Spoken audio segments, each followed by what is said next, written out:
Yo, wesh, bienvenue aujourd'hui encore, bienvenue. Aujourd'hui, nous allons parler un peu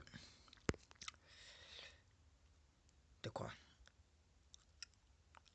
De la chevelure avec la manifestation. Youp, ça c'est un sujet intéressant, ouais. Quand on parle de manifester quelque chose, de dire en fait, de pouvoir manifester son rêve étant sur terre, ouais. De manifester tout ce que nous avons envie étant sur terre. Je sais beaucoup d'entre nous pensons que il faut aller donner son énergie quelque part pour pouvoir avoir une énergie. Une forme d'énergie, que ce soit matériel ou que ce soit non physique, ça soit matériel. Généralement, nous manifestons beaucoup plus les choses qui sont matérielles, comme argent. Il faudrait que nous connaissons que tout ce que nous voyons possède une énergie. Donc, pour que tu puisses avoir cette énergie, il faudrait que tu donnes une énergie. Tu dois échanger. Parce que tout ce qui est dans la nature n'est que sexe, n'est que business. Tant que tu n'échanges pas une énergie, tu ne dois pas pouvoir récupérer une autre énergie. C'est pour ça que les maîtres, ils ont compris ces choses-là. Quand je parle des maîtres, je parle des maîtres de l'homme inférieur, pas de l'homme supérieur. Le maître de l'homme supérieur, c'est Dieu. Mais le maître de l'homme inférieur, c'est Satan. Bien que ce soit la même personne. Ok?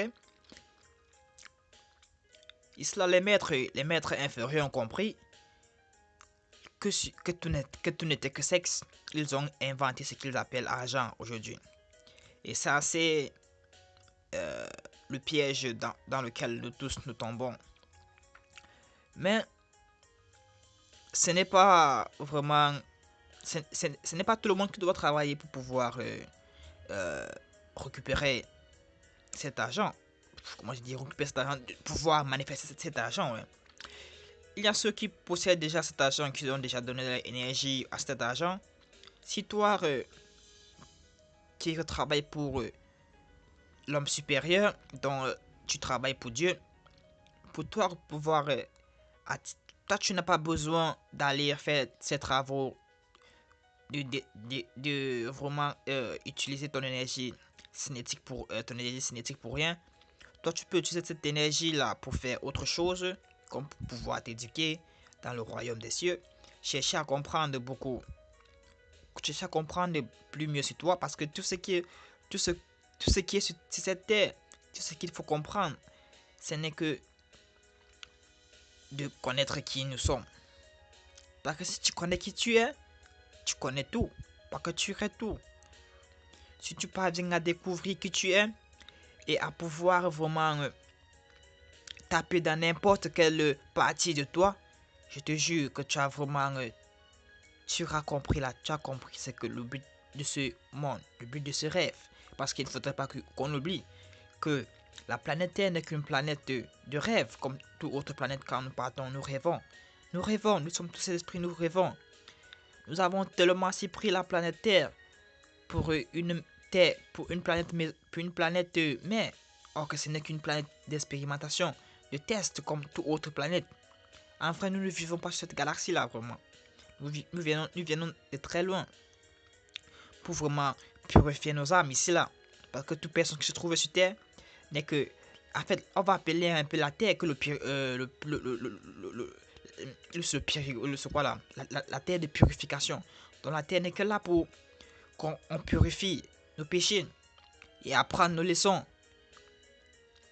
Mais étant donné que les maîtres inférieurs ont compris ces choses-là, et que quand un âme arrive sur terre, ils veulent contrôler cette âme. Ils veulent que cette âme devienne l'esclave et que cette âme puisse travailler et réaliser leur objectif qui est de tuer, détruire et voler. Tous ceux qui tous ceux qui ne vont pas comprendre ces choses-là vont continuer à travailler pour les maîtres inférieurs. Or, toi tu es un maître supérieur. Tu dois travailler pour ton homme supérieur que de travailler pour un maître inférieur qui n'est que là pour détruire et voler.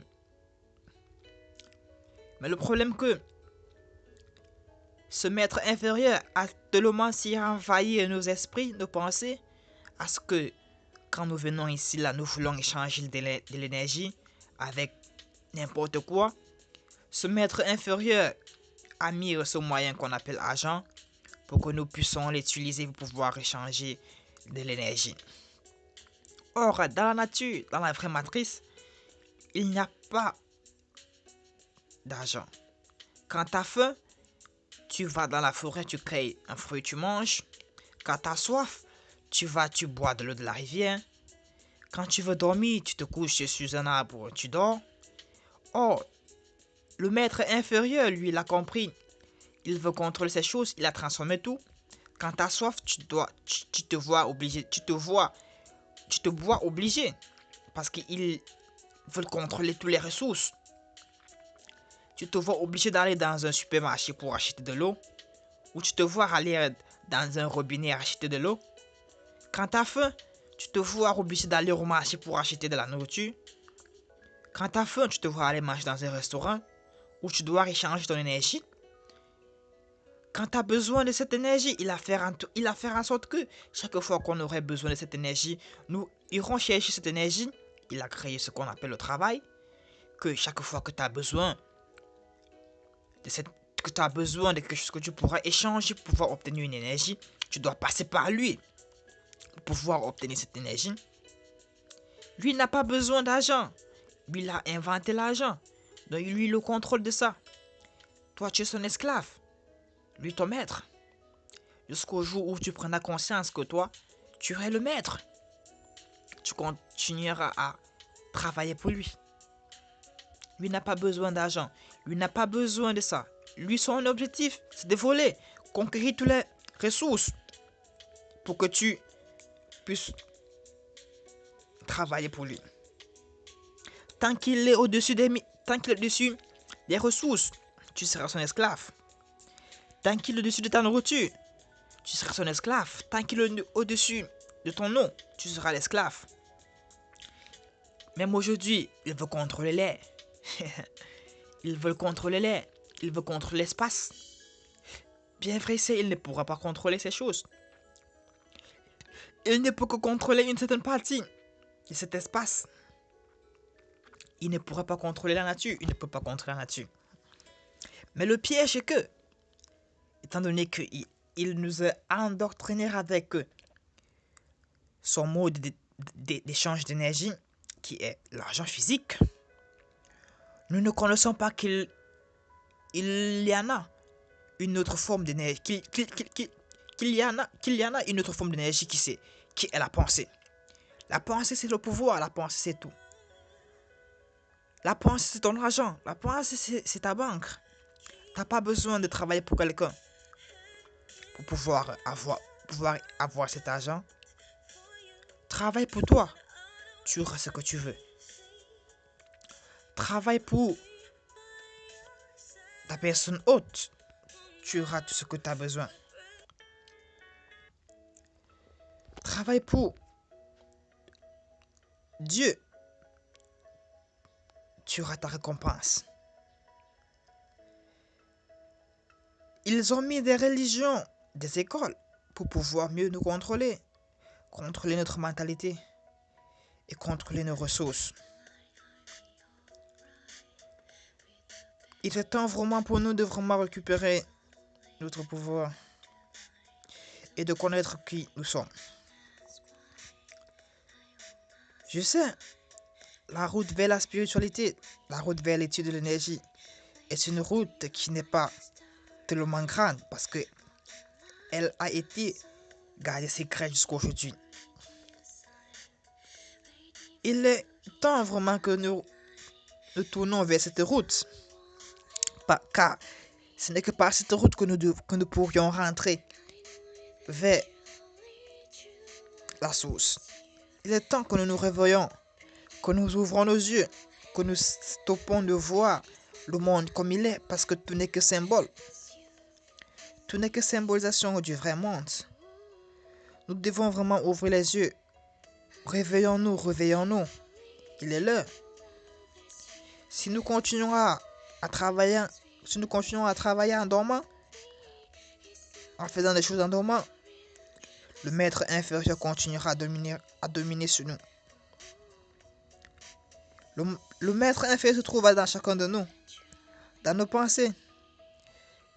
Il nous a fermé les yeux depuis notre enfance, car il a réussi à fermer les yeux de nos ancêtres, de nos parents. Mais cette génération d'aujourd'hui, elle est là pour pouvoir ouvrir les yeux de ceux qui veulent ouvrir les yeux.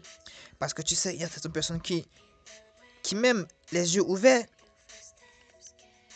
ne vont pas accepter des choses. Ils vont vouloir toujours aider le maître inférieur à prospérer. Mais n'oublie pas que si tu sais ton maître inférieur, tu vas revenir sur terre le servir.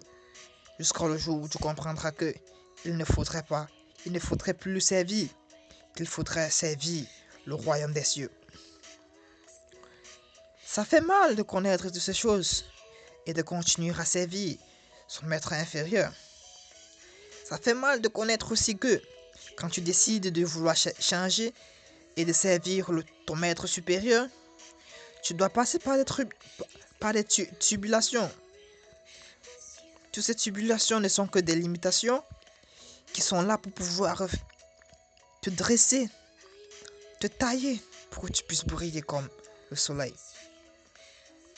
Tu dois être fort. Tu dois survaincre. Tu dois te battre. Tu dois rester fort. Reste optimiste. Ne pas baisser les bras sur chaque limitation qui vont se présenter devant toi.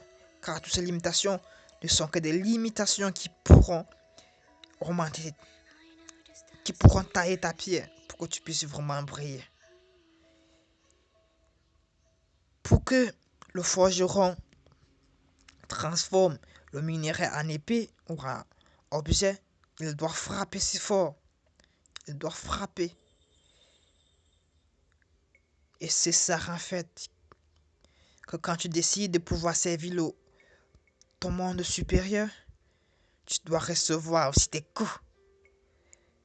Bon ou mauvais, tu dois résister, tu dois t'attraper. Tu dois rester fort.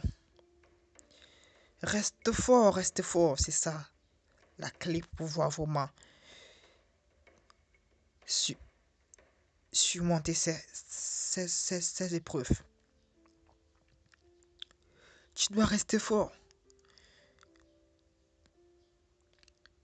Quels qu'en soient les coups qui viennent, n'oublie pas que tu n'es pas seul. N'oublie pas que il y a des personnes qui t'encouragent, visibles ou invisibles. Ils sont là pour t'encourager. Que ce que tu fais est bien, car tu sais le monde supérieur. Le forgeron tape sur le métal, frappe et frappe, tourne des coups, met dans le feu, brûle et frappe. Il frappe. Il veut obtenir une épée qui est bien aiguisée, qui pourra trancher dans n'importe quoi. C'est la même chose que tu subiras. Tu dois subir tous ces coups douloureux, heureux que tu dois supporter. Tu dois passer par toutes ces limitations qui sont que là pour te dresser, pour que tu sois une épée tranchante, pour que tu puisses trancher dans n'importe quel obstacle qui viendront après que tu auras été tapé, insulté, traité de n'importe quoi. Ce n'est que là que tu comprendras la vraie beauté de ton épée et que tu l'utiliseras avec soin et que tu ne le donneras pas à personne d'autre et que tu le passeras à ceux qui veulent vraiment et à ceux qui méritent tout cela. Il faut être fort. Ne baisse pas les bras. Ton passé te chante. Ton passé va t'enchanter. Ton passé va te détruire. va chercher à que tu reviens. Mais tu sais, quand le forgeron commence à taper sur une épée, sur un métal, s'il le laisse refroidir, elle prendra des formes qu'il ne voudra pas la prendre. Faut être fort. Surmonte toutes ces épreuves. Faut être fort. Ne te laisse pas.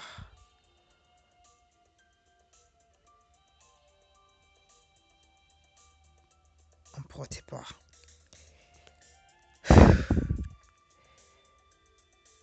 ces petites épreuves. Sois fort.